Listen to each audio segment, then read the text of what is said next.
Prej disa vitesh qyteti Korçës është kthyer në një nga destinacionet më të preferuara turistike në Shqipëri, duke nxitur rritjen e investimeve në sektorin e hotelerisë e bujtinave.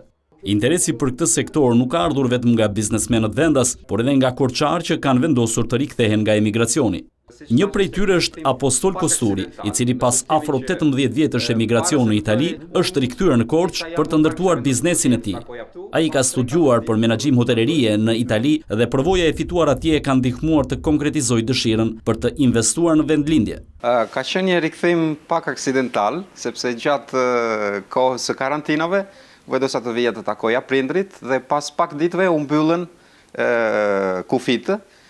Dhe ishte një diçka shumë pozitive në të njëjtën kohë për mua, sepse pata mundësinë, ishte i vetmi moment që pata mundësinë të zbuloja, ose më mirë, të rizbuloja qytetin tim, rrenjit normalisht, edhe gjithë Shqipërinë se shkova pak anë mban vendit dhe thash që këtu kemi gjithçka.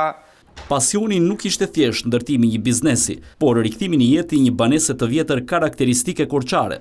Së bashku me familjen, Kosturi ka blerë dhe restauruar shtëpinë e ish-priftit të njohur Josif Qirici, mik i Fanolit, një banesë me vlera historike dhe arkitekturore për qytetin.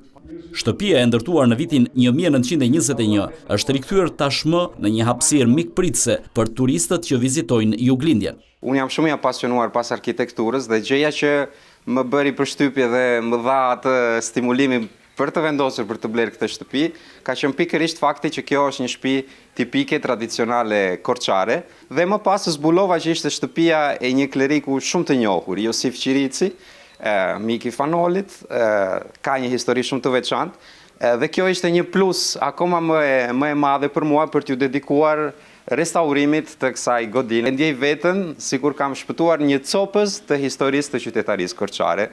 Edhe pse pjesën më të madhe të jetës e kaloi në Itali, lidhja me qytetin e lindjes mbeti e fortë për Kosturin. Rikthimi në Korçë dhe realizimi i investimit në një shtëpi tradicionale ishte për të një mënyrë për të përmbushur një ëndër të hershme. Gjatë viteve të fundit janë shtuar rastet e emigrantëve korçarë që janë kthyer për të investuar në qytet, veçanërisht në sektorin e hotelerisë, turizmit dhe shërbimeve.